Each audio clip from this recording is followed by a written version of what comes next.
दाइनथि बाथौ शिव धोरोम बेंगल रायजो आफादनि बोसोरसालिया जथुम्मा दक्षिण साताली बानियाफारा बाथौ जथुम्मायाव थान्दै मेलनि गेजेरजों आं उज्जवल ठाकुर चन्द्रगाव सोरां बाथौ जौगाश्रमनि गाहाय नेहाथारि दिनैनि साखानि रिपर्ट लाइभ फरायनायखौ आखायाव लादों।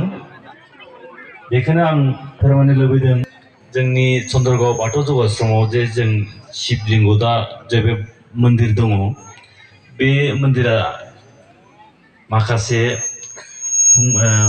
जोङो खालामनो हाबाय, नाथाय माखासेया जोङो दाबोनो आनकमप्लिटेड दङ।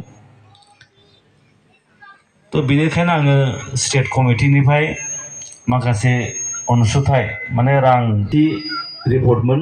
नैथियाव जोंनि मन्दिराव जों बर'फोर एबा फिसनि पार्सेन्टेज पुरहिता बेसे मोनगोन।